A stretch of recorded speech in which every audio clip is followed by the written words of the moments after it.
Dr. Ellie PRADHAN needs to go to another session soon, so she's going to start off with trends in anti-VEGF treatment for DME. So real-world life experiences in combating retinal diseases is the theme of our session this morning. Thank you, Madam Carmen, for inviting me in APOWIO session. So the topic I'm going to speak is about trends in anti-VEGF in diabetic macular edema, which is it's rather difficult situation for us when it doesn't get treated. So this is my place with no financial disclosure and conflict of interest. As we all know, diabetic macular edema is the leading cause of moderate visual loss. Winkelson epidemiological study of diabetic retinopathy found that 14-year incidence of DME in type 1 diabetes to be 26%. And DCCT reported that 27% of type 1 developed DME within 9 years of onset. So what are the types of diabetic macular edema? One is clinically significant macular edema, retinal thickening within 500 micron of the center of the macula. So exudates within 500 micron of the center if associated with retinal thickening. And also third one is 1500 micron thickening or larger and within 1 disc diameter of the center of the macula. So again, this is divided into central involved DME and central non-center involved DME. As you can see, this is the center involving DME when it within 1 millimeter of diameter, and when thickening is central involving is when it involves the central subfield zone, and non-center is that does not involve the center. The one below is clinical center involved, and upper one is non-center involved. So what is the pathophysiology of DME? There's the main two pathophysiology, that is the alteration of blood barrier and increased vascular permeability, especially when there is hypertension, hyperglycemia, and hyperdyslipidemia. These all act on the blood cells, retinal barrier, and that causes DME. The main factor for causing DME is vascular endothelial growth factor, which is the heparin binding dimeric glycoprotein, and in retina produced by vascular endothelial cells, RP cells, Muller cells, astrocytes, retinal neurons, and pericytes, and which is necessary for survival of retinal cells. There are different anti-VEGF, but especially for retina, it is the VEGF-A. So which acts through binding with VEGF GR1, 2, and 3. So what is the role of VEGF in DME? It increases the vascular permeability, and it also increases the inflammation, that ultimately leading to angiogenesis, that leakage, exudates, and swelling. So how does this pharmacological therapy in DME started? So early treatment, ETDRS study found that focal and grid laser photocoagulation was beneficial in treating DME, which leads to stable visual acuity and reduced retinal thickening. The DRCR-NET protocol A and B demonstrated that direct focal and grid laser photocoagulation is quite efficacious. But then there is also inability to improve the vision. So that's how the anti-VEGF emerged as alternating therapy for potentially improving vision. So there are different, as you can see in the market, there are different types of VEGF, anti-VEGF. Initially it started with pegaptinib, which comes as a Macugen, which binds to VEGF165 isomer. Then comes the era of bevacizumab, or the Avastin, which is humanized monoclonal antibody. Then comes ranibizumab, which is Lucentis monoclonal antibody fragment, binds to VEGF-A, and the doses are given here. And then another thing is the aflibercept Eylea, which is the recombinant fusion protein, which is much superior to bevacizumab and ranibizumab. And there are newer anti-VEGF like brolucizumab, Beovu comes as Beovu, and it is the single chain antibody.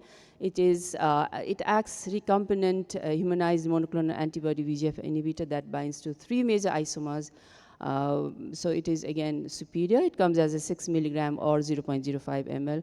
Now the latest one is faricimab or Vabysmo, which is the angiotensin-angioprotein 2 inhibitor that again causes suppression of endothelial cell proliferation, neovascularization, vascular permeability, and it comes as a 6 milligram in 0.05 ml. So now these are the anti-VEGF. They are again the latest anti-VEGF are also on the way. So how do we treat these DME? So there are studies when it compared with anti-VEGF versus laser in DME, that is in bevacizumab, that comes with the BOLT, which showed that a significant improvement in visual acuity in comparison to laser by bevacizumab group. Then there are certain other trial like Restore, Reveal, DRCR Net Protocol 1, which evaluated ranibizumab along with the laser. And in the Restore, it is the laser treatment versus ranibizumab alone, which is definitely is superior. And the reveal is ranibizumab laser versus with laser and the laser alone. And then the monotherapy or combined is again superior to laser treatment, standalone laser treatment. And DRCR Net Protocol 1 is ranibizumab, prompt laser, and another one is a deferred laser. Again, is the anti-VEGF is again superior to laser. Now, aflibercept studies Da Vinci and Vivid Vista. These are again compared with laser treatment, and both showed that aflibercept is superior to laser photocoagulation. What is the dose and duration of VEGF in DME? Variation in DME. Bevacizumab, which shows that phase 2 DRCR Net Protocol H study demonstrated no meaningful or anatomical visual difference between 1.25 milligram to 2.5 milligram when it is administered 2 doses 6 weeks apart. Similarly, ranibizumab they compared with 0.3 to 0.5 milligram. Again, shows similar visual and that outcome. Aflibercept, it showed that it's a similar efficacy between when there are comparison between 2 doses. There is no difference between 2. Now, as of VEGF alone, when it doesn't get treated well, when it becomes a refractory, then we need to start think about inflammation, and when we use corticosteroid. There are certain studies like when there is a comparison between anti-VEGF and corticosteroid. DRCR Net Protocol 1 evaluated 0.5 milligram ranibizumab with 4 milligram triamcinolone. Which shows superior effect to grid and focal laser. But however, the corticosteroid had side effect like cataract and increase in IOP. And Bevacizumab study showed that when it compared with bevacizumab 1.25 milligram with dexamethasone 0.7 milligram, there was no significant difference in vision gain in 2 years. Similarly, the DRCR Net Protocol T, when it compared with bevacizumab 1.25, ranibizumab 0.3, and with 0.2 milligram aflibercept, they showed that, of course, aflibercept showed greater visual improvement with more severe visual loss at baseline, but then there is no difference over 2 years.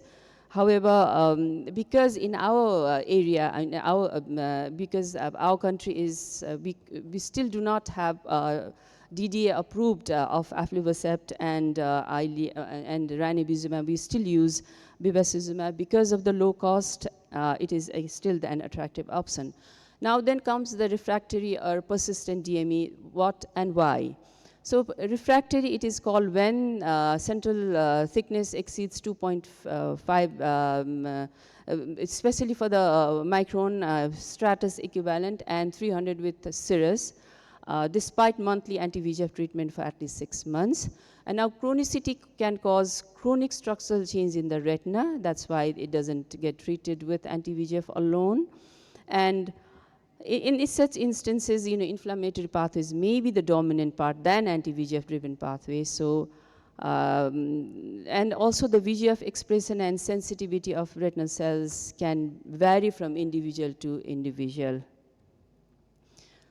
Then we switch over to anti-VEGF agents because of difference in molecular difference and pharmacological agents.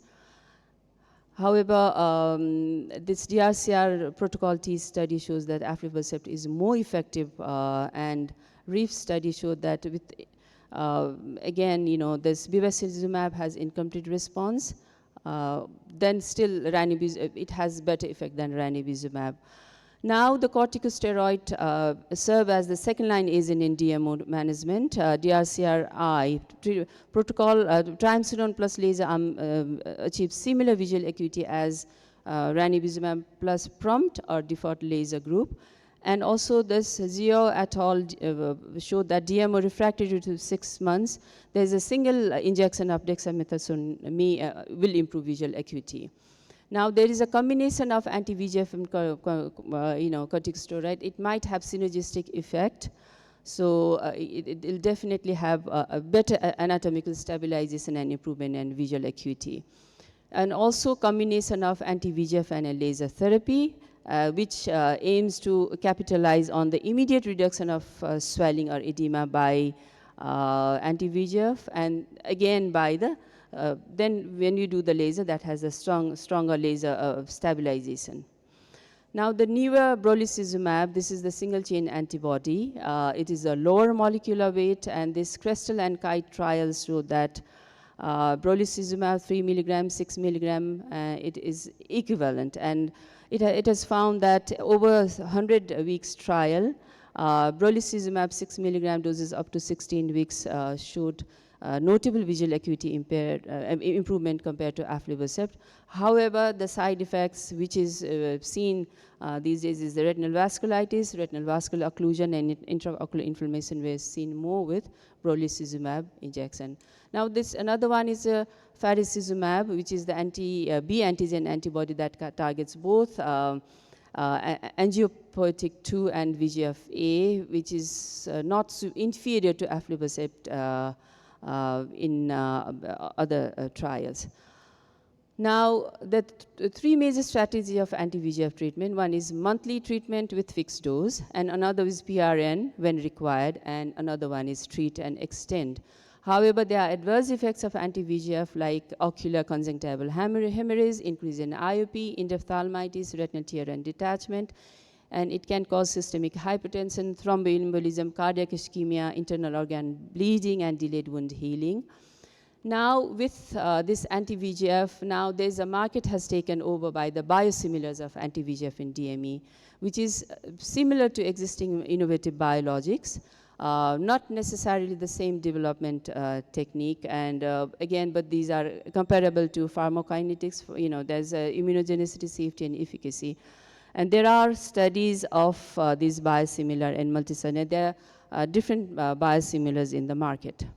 With this all, I would like to conclude my presentation for the anti-VEGF in DME. Thank you.